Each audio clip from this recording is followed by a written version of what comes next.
guys, it's Horsey Steph, and today I am back with another Horse Trainer Reacts to Heartland video.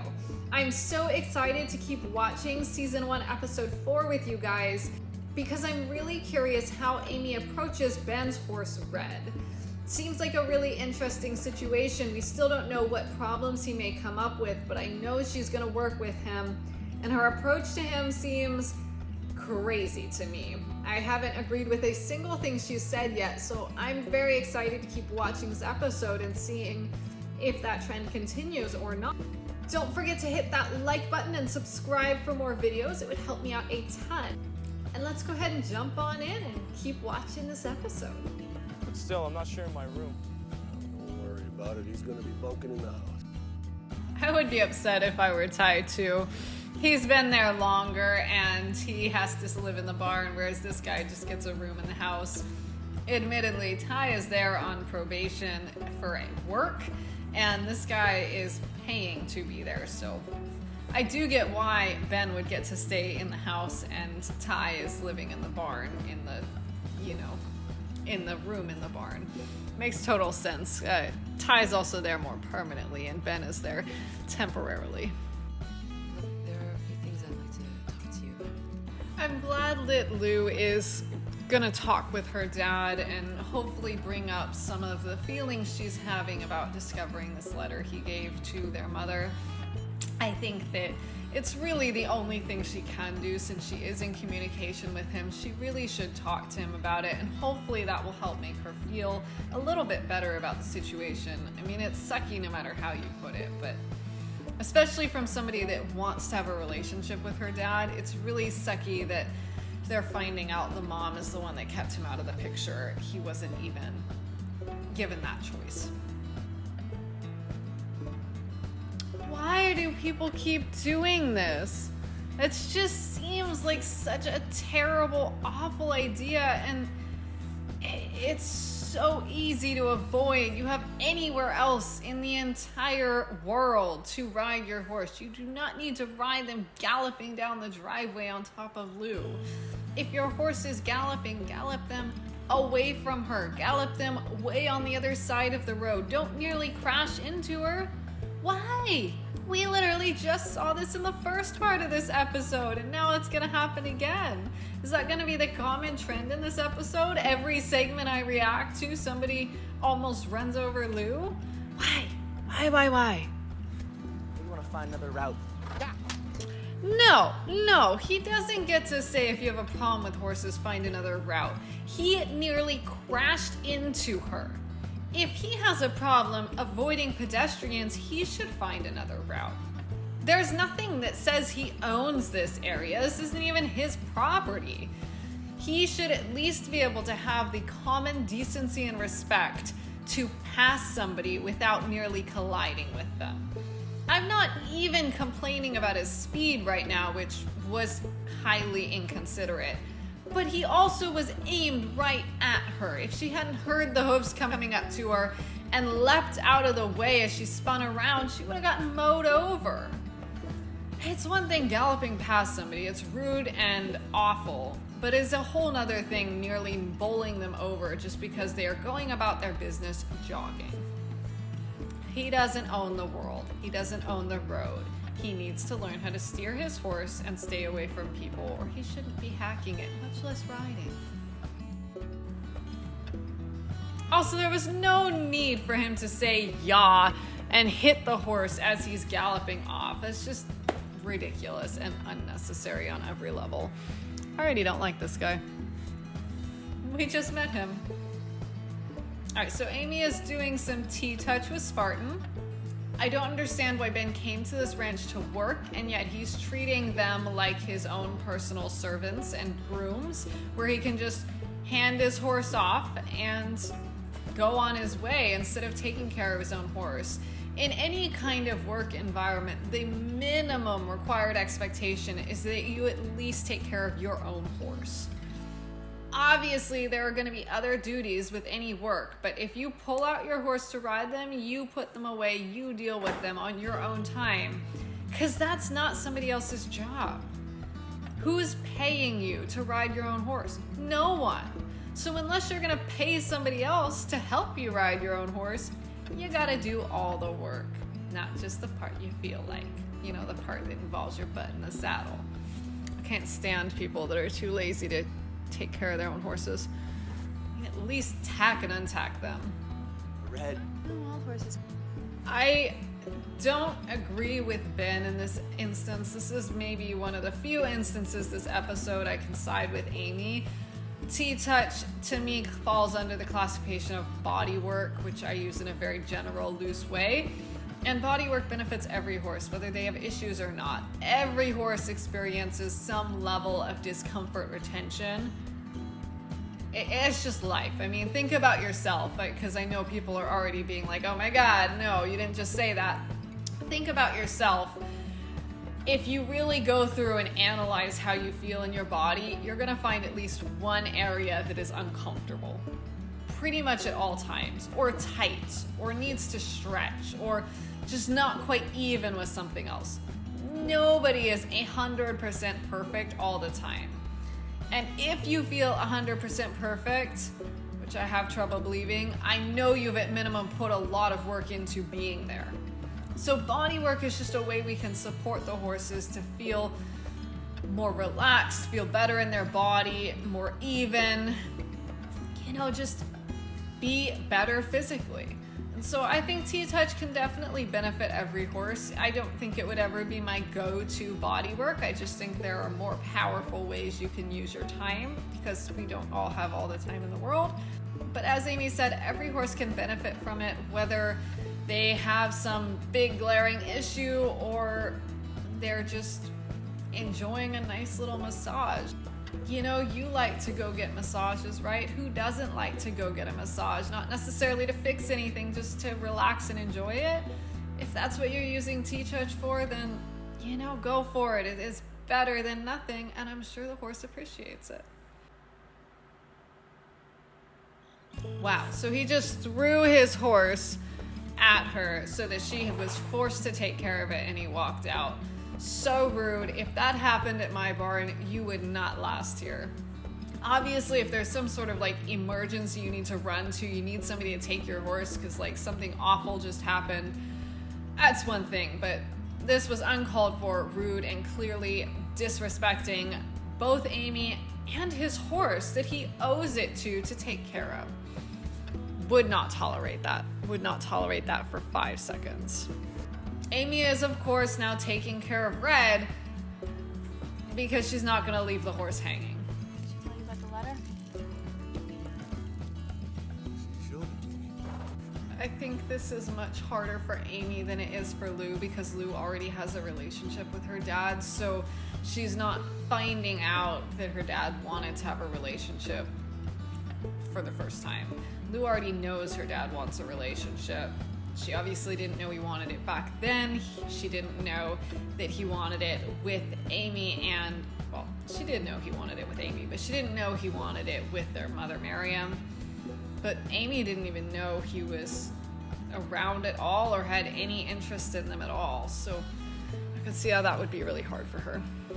I do see it from his point of view as well. If you leave for a few years and then just write a letter and say, oh, I want to come back like nothing happens, I don't know that I would be any different than Miriam. I might totally ignore him and blow him off and be like, you know what? You snooze, you lose. You left. Why should I bring you back in just because you asked to?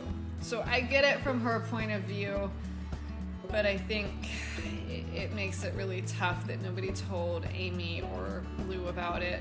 And especially at this age, they're both old enough, they should have been informed at some point. At least that conversation should have happened at some point. So that even if Miriam didn't want a relationship with Tim, the kids could have pursued their own relationship with him. Amy could have been a family. Yeah, you're our family without your dad, and Miriam probably didn't want to ruin that by bringing the dad back in. That was well done, really well done. And I know you guys are like, what is Stephanie so excited about? I love how they filmed that, the way they came around the corner and grabbed the horse in the mouth, so he went and gaped his mouth to the bit and then started to let him go sideways. they set it up really well so that he was looking like he was unsure about the fence. I was watching it thinking the horse is not going to jump that fence, because when horses do those things, they're less likely to jump. And then they cut to his feet as he stopped, because I'm sure Ben used his rein to ask him to stop really quickly and do like a sliding stop. So hands clapping for the filming. They did a wonderful job portraying that. Very accurate. Now, Red to me looks like a horse that is super stressed and doesn't really have enough relaxation or focus to do the job. He's kind of going around in a blind panic, and that's leading him to stop at things and probably get rails and other things too, just because he's so stressed all the time. And Ben seems like a very aggressive rider who's just manhandling him around the course, which doesn't set up a horse like Red for success. Doesn't set up any horse for success, but especially one that is a little bit nervous and anxious about it in the first place. All right, so beating a horse after they stop at a fence is one of my biggest pet peeves. You're punishing a horse for something after it happens. If you're gonna use your crop at a fence, it should be as they are stopping, the moment you feel them slow down, in order to back up your leg to tell them to keep going. That's how aids work. A crop is used to back up your leg. Just beating a horse with a crop because they had stopped doesn't serve any purpose, and it muddies the use of your crop, which tells the horse go forward. He was going forward when he got hit, so what is he getting in trouble for? It's gonna make the horse more resistant, more angry. Again, I'm not surprised that Ben did this though, because he seems like a really aggressive rider with maybe a temper issue that he's taking out on the horse. He's angry the horse stopped, and so he's mad at the horse, and that is why he's hitting the horse. You should never, ever, ever use your aids in anger. You should never get after a horse in anger. You might be able to tap into that angry emotion if you have trouble getting big and really meaning it, but it should still come from the rational side of your brain saying, I need to step up and be bigger in this moment. Therefore, I'm tapping into this emotion. You shouldn't let your anger control you and create your actions, because you're just going to end up abusing your horse, whether you want to or not. This is the medieval part. I agree with Mallory. It is super medieval to start cranking on a horse's mouth and hitting them, and just, he's adding all of this bit aid, all of this leg aid, all of this whip aid. The horse at this point has absolutely zero idea what to do. Zero. And so what is Ben accomplishing right now? He's accomplishing making the horse more anxious. That's all he's doing. Nothing more, nothing less. Making the horse anxious, abusing the horse because he's upset that he can't just muscle his way through a problem.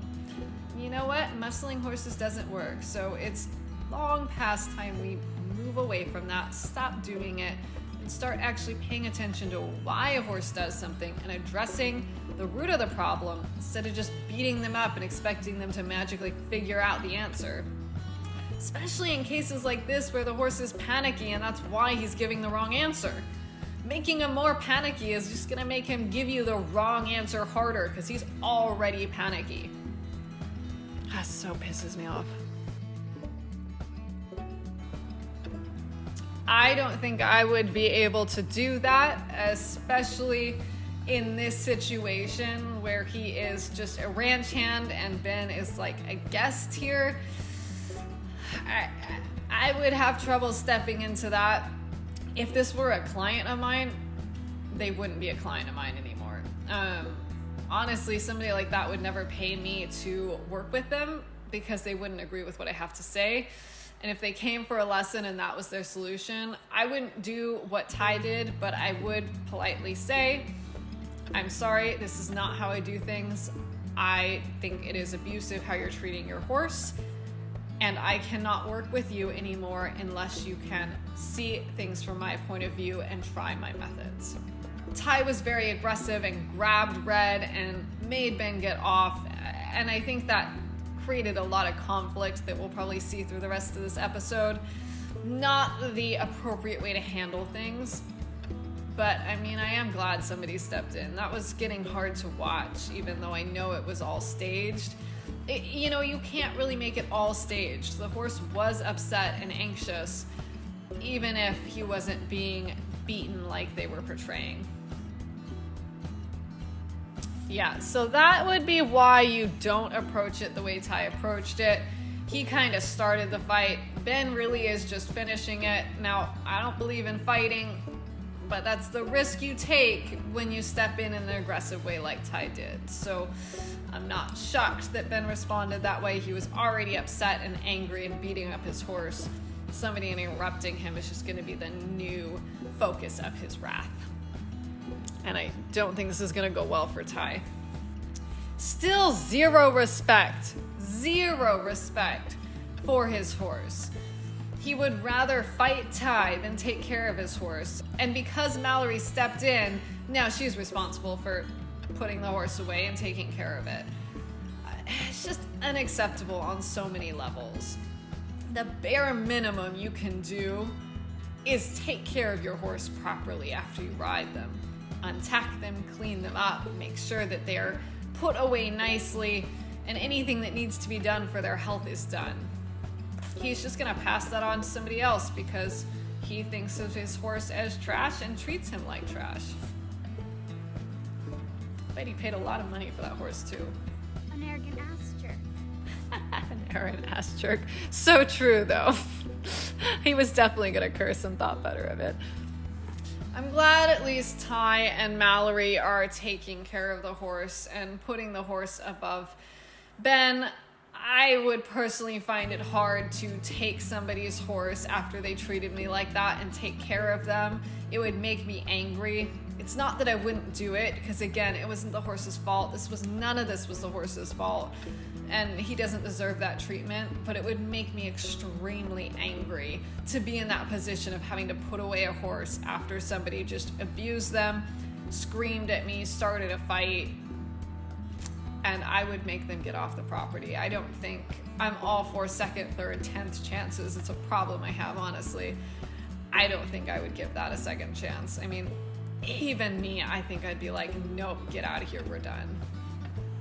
Well, I guess this is the flip-flop episode, because in the first segment of this episode, I was all in Ben's corner, thinking he kind of knew what he was doing, and Amy was just spewing nonsense. But this episode, I mean, Ben has an anger issue. He is incredibly abusive and inhumane to his horse, and he really doesn't deserve to have a horse. He's constantly throwing his horse at other people to take care of because he's too lazy and doesn't care enough to actually take care of and properly treat his horse. And then he's actually abusing his horse when he rides his horse. And he did it both in the beginning of this clip when he almost ran Lou over and then was beating his horse running away, as well as when he was show jumping his horse. So it seems awfully consistent. It's not one instance. And I didn't bring it up too bad in that first part because it seemed like kind of a just unnecessary, excessive one-off thing. But now we're seeing a pattern. He's consistently this way. He's consistently inhumane. I don't think he deserves to have a horse, and if it were my ranch, he would be kicked off of it. So I'm curious to see how this episode unfolds in later segments. But for now, I hope you are having a much better day than anyone was in this episode. And remember to treat your horses and your fellow human beings kindly. Because the one thing we can give just consistently is kindness, and it really makes the world a better place. So I hope you have a wonderful day. Be kind to others, and I will see you all tomorrow. Bye.